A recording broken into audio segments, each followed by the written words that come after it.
Hola a todos, bienvenidos a Calamares en su tinta. Este espacio, ustedes ya conocen el estribillo para que hablemos de historia y de historias, de personajes raros y curiosos, del pasado, del presente, en fin. En la salida de hoy nos vamos a ocupar de un tema, un fenómeno que no es que sea de ahora, no es reciente, pero que sí se está dando de forma cada vez más recurrente y sistemática. Me refiero al vandalismo y sobre todo el vandalismo contra las obras de arte. Es una práctica antigua que sin embargo ahora viene adobada por lo que podríamos llamar la militancia climática o el activismo climático, que es un eufemismo, una forma benévola de hablar de unos idiotas, unos cretinos que para llamar la atención se ensañan con algunas de las obras de arte más célebres, más famosas, más emblemáticas y más codiciadas por las hordas del turismo y también por los amantes de la belleza. Yo no quiero juzgar la nobleza o no de esa causa, porque sin duda estamos viviendo, como siempre, tiempos muy duros y en el nuestro esa preocupación por el futuro de nuestro planeta debería estar en el centro de todas las reflexiones y también de todas las acciones políticas y sociales. O sea que desde el punto de vista moral y hasta filosófico, no objeto en absoluto la labor y la entrega de quienes se arropan en esa bandera para transmitir el mensaje urgentísimo y desesperado que busca la concientización, como se dice ahora también, de todos con respecto al desastre ecológico en el que estamos inmersos desde hace un tiempo largo ya. Pero los métodos, pues, son ellos sí bastante reprochables y repudiables. No porque tengamos que caer tampoco en la mojigatería y el desgarramiento y escandalizarnos por una acción simbólica que lo que busca siempre es llamar la atención. Esa es también la naturaleza y la esencia del vandalismo cuando se concibe como un medio para lograr un fin que es transmitir un mensaje. Hay quienes aprueban esos métodos y hay quienes no. Yo tampoco quiero glorificar ni idealizar aquí el lugar del arte en la sociedad y darle una especie de condición sagrada e intocable, porque incluso el arte contemporáneo se piensa muchas veces como una profanación, como una refutación también de esa reverencia frente a la belleza y frente a las tradiciones estéticas que están allí recogidas en esas obras del pasado que todavía a muchos nos maravillan y nos deslumbran. Porque, pues por el otro lado, también hay una legión de gente que se siente conmovida, interpelada por el arte, por la belleza, por la forma como la maestría de algunos artistas nos conecta con un misterio y nos conecta con una visión de la historia y del pasado que hace que veamos todo de forma muy distinta, a veces más profunda, a veces más inquietante, lo que sea, pero la discusión en realidad no tiene que ver tanto con la legitimidad de los métodos vandálicos ni con la condición sacrosanta e intocable del arte, sino con el hecho de que cada vez más unos descriteriados, buscando de manera desaforada figurar y salir a la superficie y hacerse notar en esta cultura delirante también de las redes sociales, donde todos nos sentimos protagonistas de las noticias todo el tiempo, pues se está engendrando allí un orden social en el que muchas veces las víctimas de la vanidad y del activismo entendido en su peor versión, que es una especie de instrumento para autoflagelarnos y también, ya digo, para cosechar un prestigio que no nace sino de las ganas desesperadas por figurar, pues eso está produciendo una sociedad que llega al escenario patético que hemos visto en los últimos tiempos de unos jóvenes que se ensañan con obras de arte muy reconocidas, muy famosas. Ya pasó en la National Gallery en Londres con un cuadro de Van Gogh,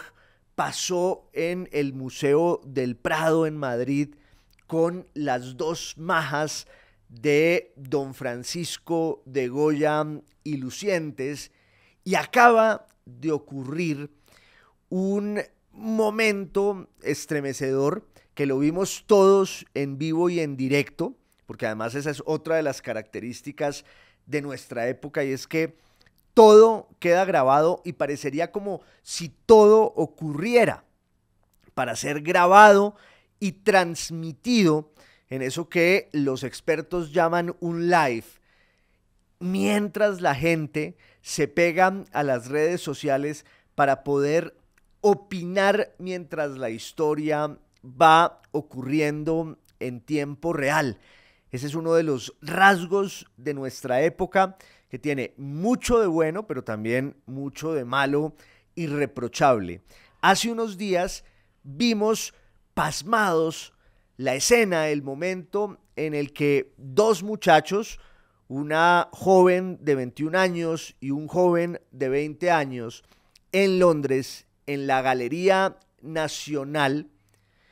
provistos, por supuesto, de sendos teléfonos para que su ultraje quedara muy bien grabado, se acercan a uno de los cuadros más famosos de este museo y con unas picas, en realidad con los martillos de seguridad que están allí en caso de un incendio, para que uno pueda romper un vidrio y sacar el extinguidor del fuego. Estos muchachos se robaron esa pica, se robaron ese martillo y se lanzaron feroces contra uno de los cuadros más famosos de la Galería Nacional en Londres, la Venus ante el espejo de Diego Velázquez, uno de los pintores más importantes de todos los tiempos, acaso el pintor más grande de la España del siglo XVII, de la España del siglo de oro, y uno de los maestros por excelencia de la pintura occidental. Son muchos los cuadros famosísimos de Velázquez, la gran mayoría de ellos en España, pero este cuadro de Venus en el tocador o Venus ante el espejo, que también se llama la Venus de Rokeby, está ahí en Londres desde 1813 y en la Galería Nacional desde 1906. Es un cuadro muy importante del que ya hablaremos, porque además tiene la particularidad de que es un desnudo, pintado, concebido y ejecutado por un pintor español, ya dije, el más grande de todos, en una época en la que en España primaba y regía la restricción contra la aparición del cuerpo humano desnudo en la pintura e incluso en la escultura. Había muy pocas licencias, casi siempre clandestinas, para que los pintores pudieran ocuparse de la desnudez. Es la España de el dominio de la Inquisición, es la España de la dinastía de la Casa de Austria, en tiempos además en los que la corona española, la corona castellana e imperial, se ha echado al hombro la batalla sin cuartel contra la herejía, contra el protestantismo, a veces con más entrega y más rigor, incluso que en la propia Italia, en la propia Roma, donde estaba el Papa. Es la España de la Contrarreforma en todo su oscuro esplendor. Usemos esa paradoja porque lo era en realidad. España estaba en la cima del poder mundial, aunque ya empezaba su lenta e inevitable decadencia,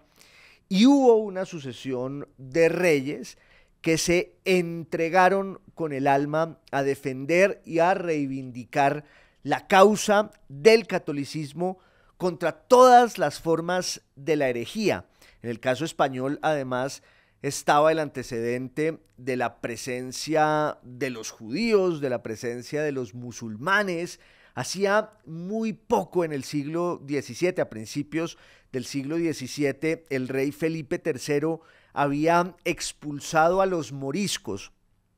que eran los descendientes de los moros, de los musulmanes españoles, que después de 1492 se habían tenido que convertir al cristianismo o habían sido confinados a unas zonas especiales, sobre todo en el sur de España, para que pudieran seguir profesando su fe y hablando la lengua árabe. Pero eso en 1611, 1612, en los años finales de Felipe III, se acaba cuando la monarquía decide expulsar a los moriscos. Entonces, era un momento de la vida española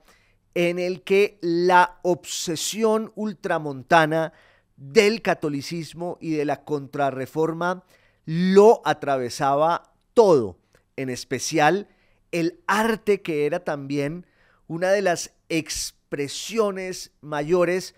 de ambas cosas, la grandeza de España y la decadencia inminente que le corría pierna arriba al imperio. De suerte que Velázquez es hijo de esa época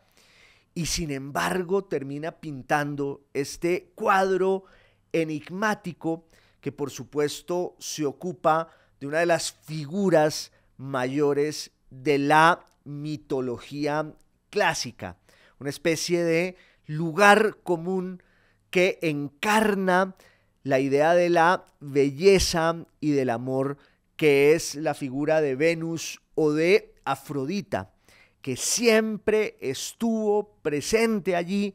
en el ideal del arte, de la poesía, de la épica, de la mitología, de la escultura desde la antigüedad y por supuesto de la pintura. Contra ese cuadro de la Venus en el espejo, del que ya vamos a hablar un poco más, se ensañaron este par de activistas climáticos de una organización que se llama Paremos el Petróleo Ya, en su traducción al español, y ha quedado pues como una tendencia. Todos vimos esa escena y la estamos replicando, y es un momento viral que, repito, tiene unos antecedentes porque el vandalismo como concepto nace incluso a propósito de la violencia contra el arte y el patrimonio cultural. Quien acuñó por primera vez ese concepto, esa palabra que hoy en día sirve para designar tantas cosas, fue un sacerdote francés en los tiempos de la Revolución Francesa, el famoso abate Gregoire, que era uno de esos curas rojos de los tiempos revolucionarios en Francia, porque en la Francia de la Revolución Francesa, valga la redundancia, en el siglo XVIII, en la segunda mitad del siglo XVIII, había dos grandes tendencias políticas. Por un lado, la tendencia ilustrada, enciclopedista, que se va volviendo revolucionaria y que está marcada por el escepticismo, a veces incluso por el descreimiento y por el ateísmo, y está la reacción, la vertiente conservadora de quienes defienden el orden tradicional, defienden la monarquía, defienden el pasado, que va a ser la cantera del conservatismo francés, de la reacción que después de la revolución va a terminar en el exilio en Italia o en Suiza y en toda Europa, reclamando con nostalgia y añoranza los días felices en los que no había surgido el monstruo de la revolución con esa lengua afilada que era la guillotina y que terminó anegando en sangre a ese país que era una de las grandes potencias de Europa. Pero entre los revolucionarios franceses o entre los ilustrados había también miembros del clero que se sentían partícipes de los beneficios del racionalismo, del enciclopedismo, y este personaje que se llama Henri Jean-Baptiste Gregoire, el abate Gregoire, era eso, un cura rojo que creía en los principios de la libertad, de la separación de poderes, creía en la abolición de la esclavitud y de la servidumbre, y cuando viene la Revolución Francesa, él milita allí en las huestes revolucionarias, pero muy pronto se da cuenta de que ha brotado una hazaña, un furor tenebrosos contra el arte y el patrimonio cultural, porque como la revolución necesitaba abolir de tajo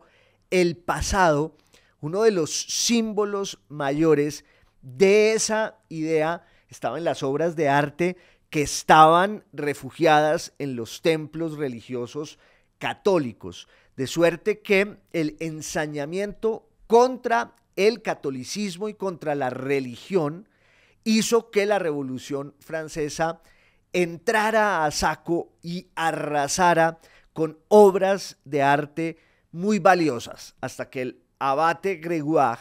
que estaba en la Revolución Francesa y que compartía sus principios y sus ideales, levanta la mano y empieza a oponerse con valentía a semejante horror y señala que esas obras de arte no hacen parte solo de una tradición religiosa y cultural enraizada en el catolicismo francés, sino en la identidad nacional del pueblo francés. Es decir, el arte que estaba en Francia y que se había producido en Francia era uno de los puntales de la identidad nacional francesa, que era también otra de las grandes banderas de la revolución. Y entonces dice el abate Gregoire que había que impedir a como diera lugar el vandalismo. Empieza a usar esa palabra, ese concepto, evocando a un pueblo bárbaro germánico que en el siglo V de la era cristiana cayó sobre el Imperio Romano y protagonizó algunos de los episodios más duros de esa confrontación entre los bárbaros y el imperio. Los bárbaros eran sobre todo pueblos del norte, pueblos alemanes o germánicos que cayeron sobre Roma e hicieron presa del imperio y la ciudad de sus pasiones y de un furor que en últimas va a dar al traste con la grandeza de Roma y va a caer el imperio romano de Occidente en un proceso que también va a ser muy lento y muy largo, no es cuestión de unos días, ni unos meses, ni unos años, es un proceso larguísimo de la forja de un nuevo mundo que es la Europa medieval. Y la Europa medieval nace entre el siglo V y el siglo VI y VII por cuenta de ese enfrentamiento entre los bárbaros del norte y el imperio romano. Uno de esos pueblos bárbaros del norte era el pueblo de los vándalos, que entraron a una parte de Francia, se asentaron luego en España, llegaron hasta el África mediterránea, hasta el África del norte, y en el año 455, comandados por su rey y caudillo que se llamaba Gensérico, entran a Roma y la saquean sin piedad. Es uno de los famosos saqueos de Roma, que también constituyen una larga tradición. Alguna vez aquí en Calamares en su tinta hablamos de cómo los ejércitos de un emperador español en el siglo XVI entraron en mayo de 1527 a saquear la ciudad de Roma. Pues uno de los antecedentes de ese saco de Roma fue el que protagonizaron los vándalos en el año 455 de la era cristiana. Como evocación de ese momento de la historia, el abate Gregoire escribe un tratado pidiéndoles a los revolucionarios franceses que por favor no saquearan, ni mancillaran, ni destruyeran las obras de arte que había en el país. Y les suplica que frenen el vandalismo. Ya lo llama así y desde entonces quedó ese concepto asociado primero con la destrucción del arte y luego con la destrucción de todo. Pero en el caso del vandalismo entendido como la destrucción del arte,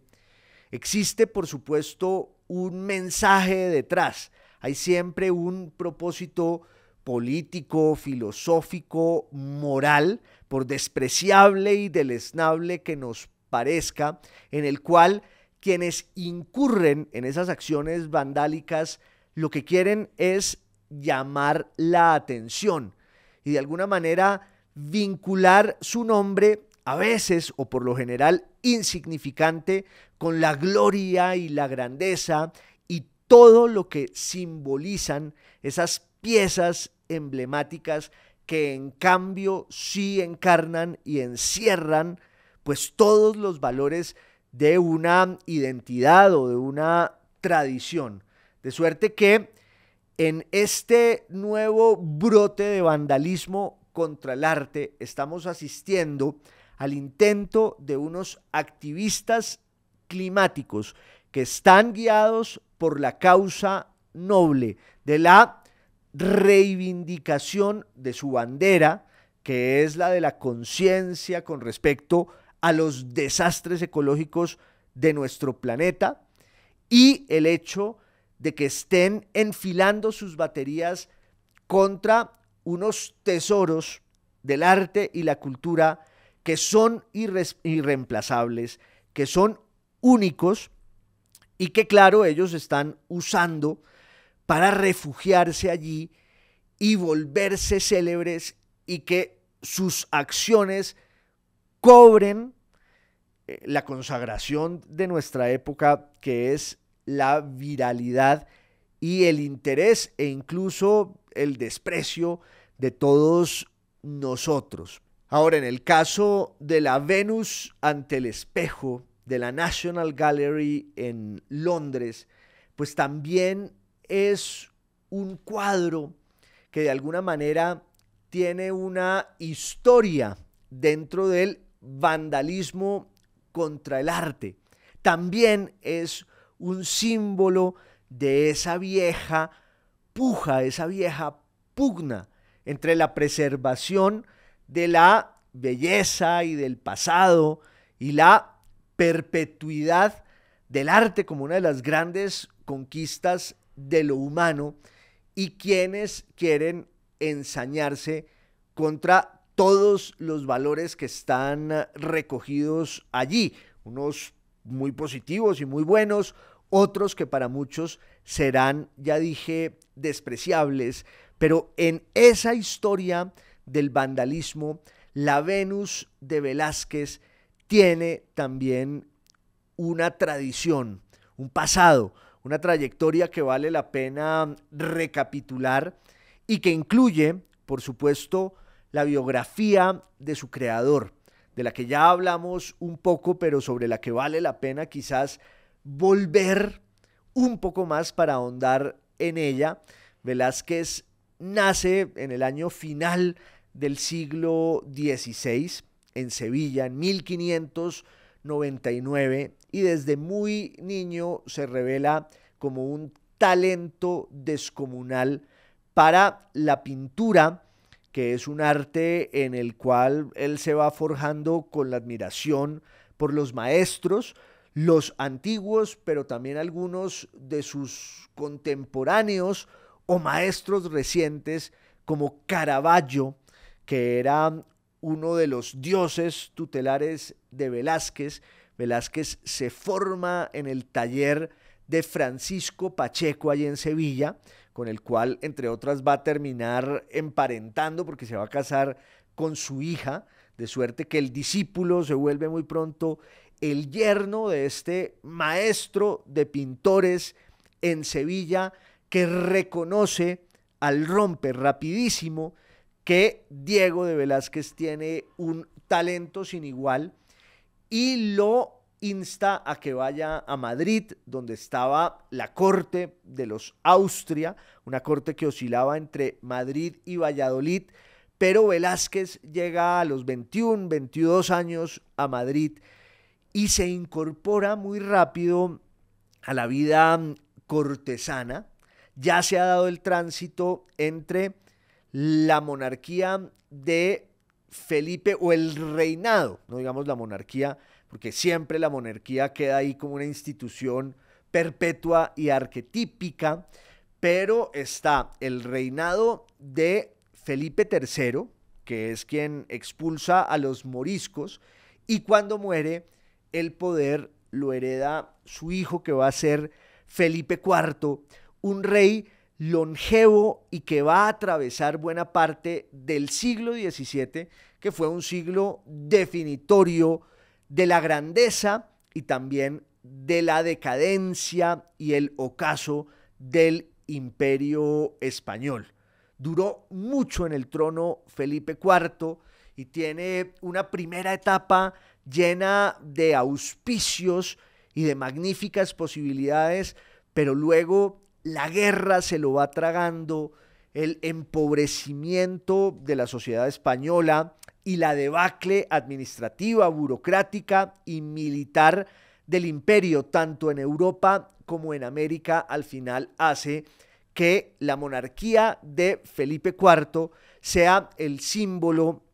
de un largo e inevitable declive. La gran paradoja es que al mismo tiempo España es en ese momento el escenario de un florecimiento artístico sin par,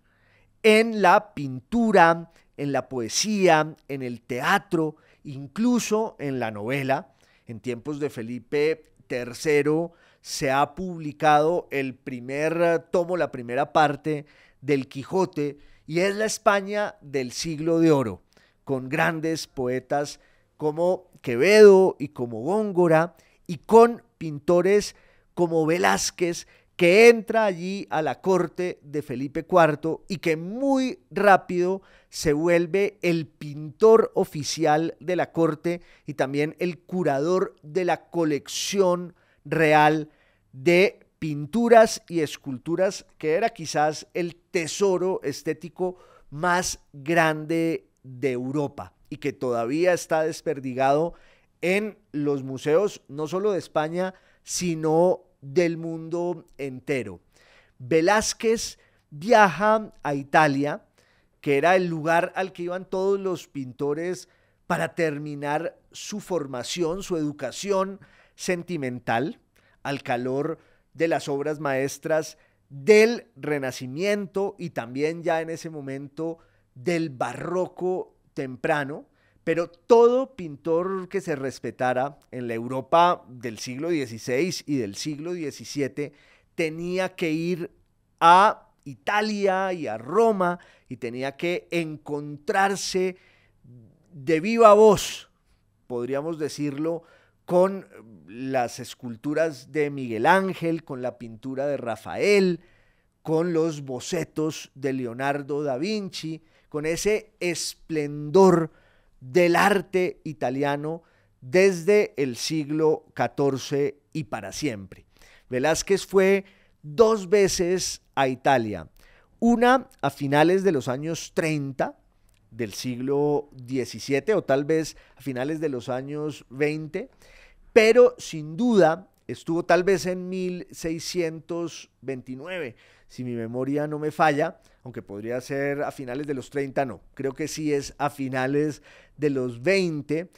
y luego vuelve a Italia ya mucho más maduro y también con mucho más poder e incidencia en la corte de Madrid, en la corte de Felipe IV, vuelve en 1649, que entre otras es un año fundamental para la vida europea porque acaba de pasar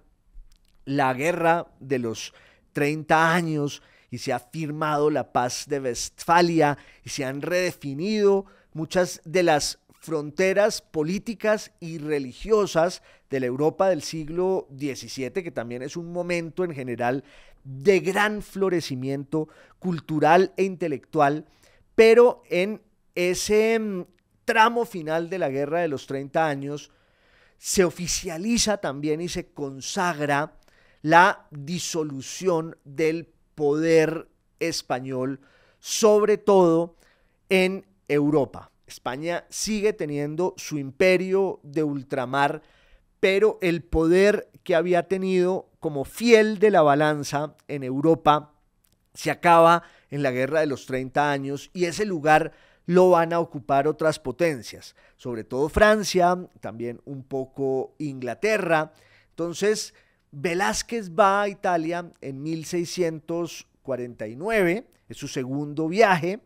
y se queda allí 3 años largos, desoyendo, entre otras cosas, el llamado recurrente de la corte del propio rey para que vuelva a Madrid. Pero él vivía deslumbrado con la cultura y con la vida italianas. Es muy probable que hubiera tenido un hijo en Roma, también tuvo varios amores furtivos y de esa época y de ese encuentro suyo con la Italia de 1649 surge esa pintura, ese cuadro que se llama Venus ante el espejo. Es la recreación velazquiana de uno de los mitos más importantes de la historia occidental, de la cultura, del arte, del pensamiento. Hay varias teorías, varias versiones del nacimiento de Venus. La más importante de todas está en Hesíodo, que es la narración de cómo Cronos termina emasculando, le corta el miembro viril a su padre Urano y de sus genitales sale la simiente que va a dar al mar y de allí surge Venus. Homero, en cambio, en el himno segundo a Afrodita o a Venus, habla de cómo esta diosa nace de las entrañas del propio Zeus, pero muy pronto Venus va a ser la encarnación del amor, de la pasión y de la belleza indisputable. Tanto es así que a lo largo de la historia del arte, pues todas las grandes figuras, desde la antigüedad hasta el mundo moderno, se han obsesionado con la figura de Venus. Pensemos que nomás en tiempos modernos está el nacimiento de Venus de Botticelli, está la recreación de Venus o las muchas recreaciones de Venus que hace Tiziano, las que hace Rubens, hasta pintores tan adustos como los alemanes, entre ellos Lucas Cranach, van a ese lugar común de la belleza y la encarnación del amor y la pasión en el cuerpo y la figura de Venus. Pero Velázquez era un pintor del siglo de oro, era un pintor de la monarquía castellana y además era un pintor al servicio de la corte. Y en esa corte y en esa España del siglo XVII estaba prohibido, salvo excepciones imposibles, que los artistas se ocuparan de la desnudez del cuerpo humano, porque todo estaba atravesado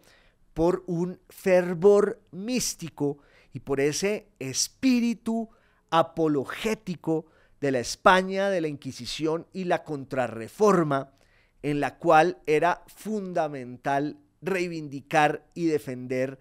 los dogmas de la fe católica que ya habían pasado además por la criba del Concilio de Trento, donde se redefinió mucho de lo que tenía que ser el catolicismo como una empresa de lucha y militancia contra la herejía. Y la monarquía española se echó al hombro esa bandera, esa causa, e impuso como una especie de programa oficial esos valores para que se expresaran desde el punto de vista político, desde el punto de vista militar, desde el punto de vista incluso económico y por supuesto desde el punto de vista estético y cultural.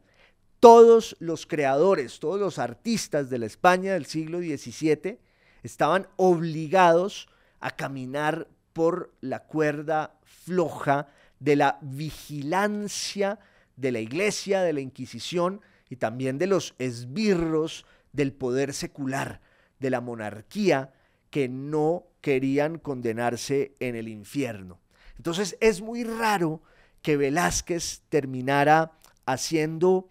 un desnudo además mitológico y pagano, que si lo pensamos, y a ver si las palabras obran su milagro, cerrando los ojos, pues es la imagen de Venus acostada en un diván, a la cual vemos de espaldas, que también es una particularidad y es una rareza, porque casi siempre Venus emerge del océano o está en el tocador, pero nos confronta con su desnudez al aire de frente. Aquí Venus está de espaldas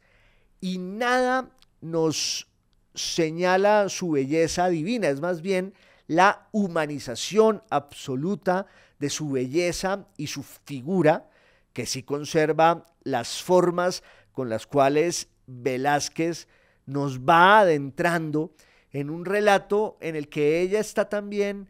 en un aposento que no es particularmente rico ni pomposo y que sin embargo se nos va abriendo cuando un espejo está ahí al frente de Venus y su rostro se ve difuminado, que es también una especie de concesión anticipatoria de la modernidad, en lo cual Velázquez era un absoluto maestro. De hecho, hay muchos críticos que dicen que fue Velázquez quien se inventó la modernidad.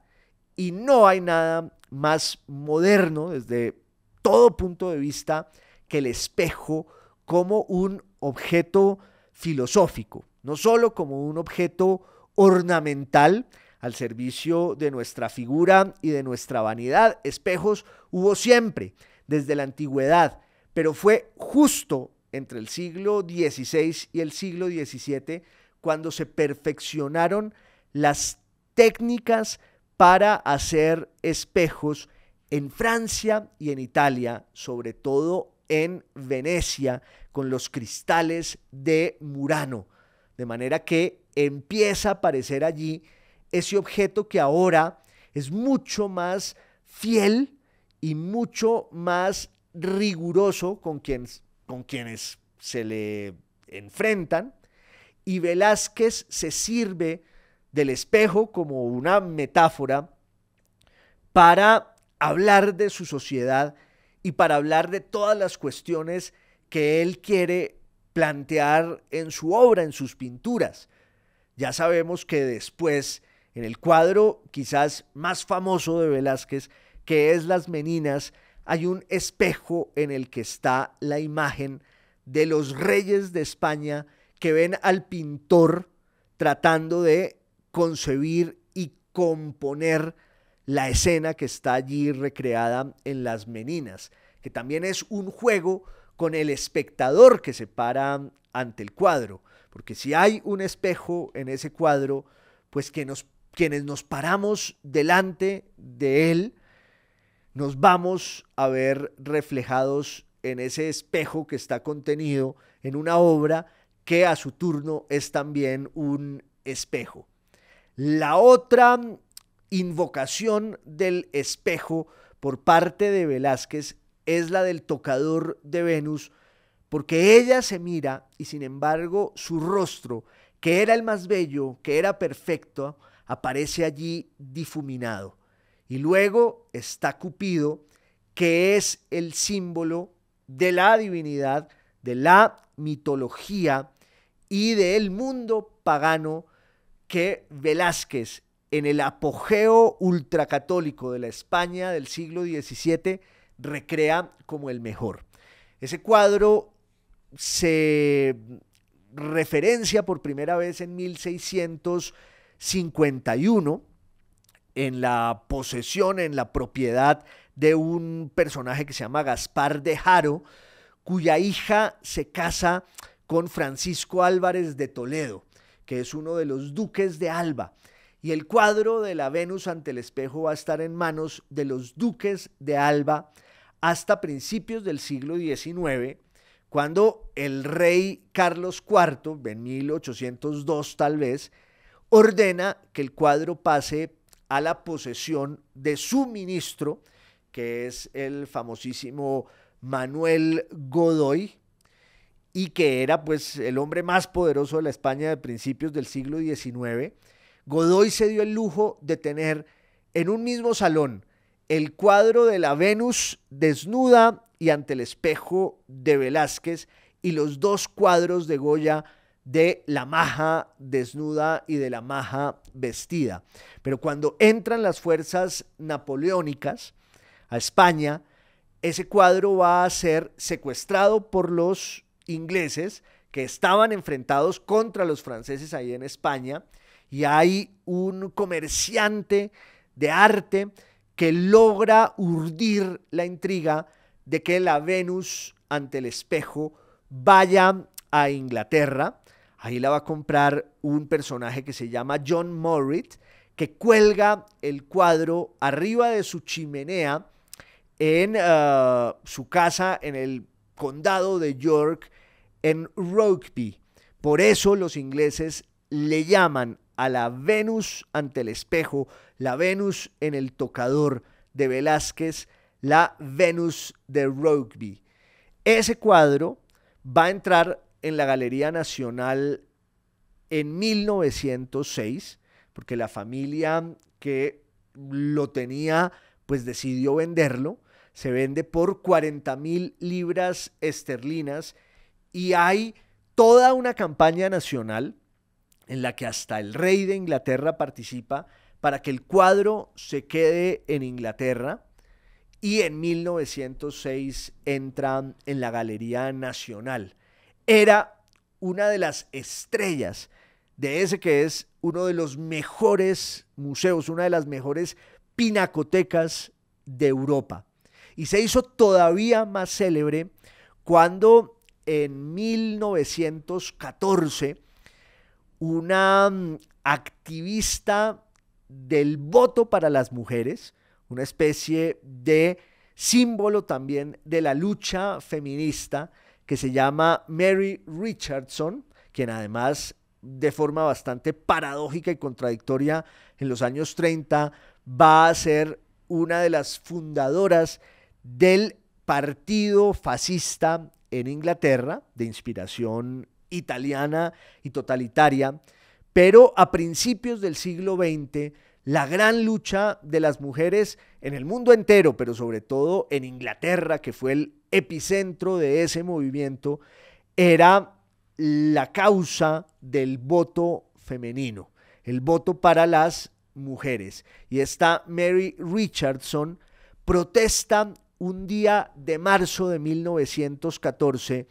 porque la conductora del movimiento de las sufragistas, se llamaba ese movimiento de las defensoras del voto para las mujeres, que además hicieron de Winston Churchill el blanco de su enfrentamiento, pero la conductora de ese movimiento se llamaba Emmeline Pankhurst y había sido apresada. Y entonces Mary Richardson, que era discípula de Emmeline Pankhurst,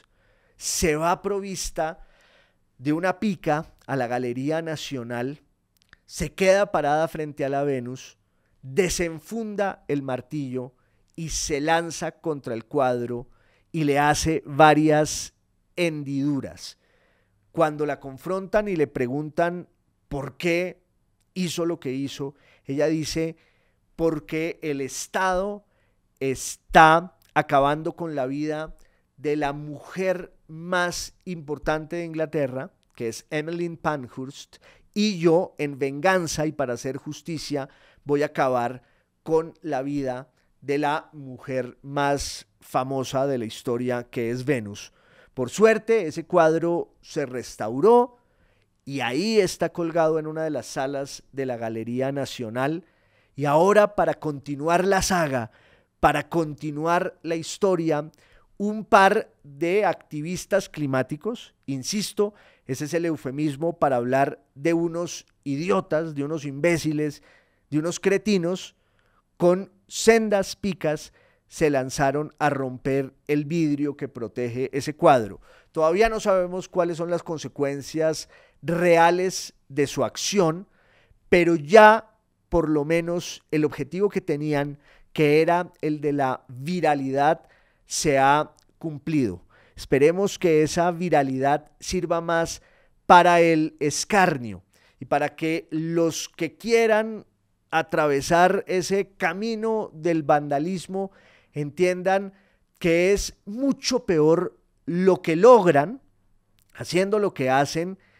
que los estragos de esos males que ellos quieren denunciar de manera bien intencionada, de manera noble, pero ese método pues es el peor de todos, porque llegará el día en el que terminen privándonos de algunos de los testimonios más perdurables de la belleza, de la genialidad y de la grandeza humana. Y el arte es también un consuelo, un paliativo para todos los males, incluso aquellos que denuncian los activistas. Esto es Calamares en su tinta, que es radio, es podcast y es video podcast. Y los espero en la próxima salida. Un abrazo a todos.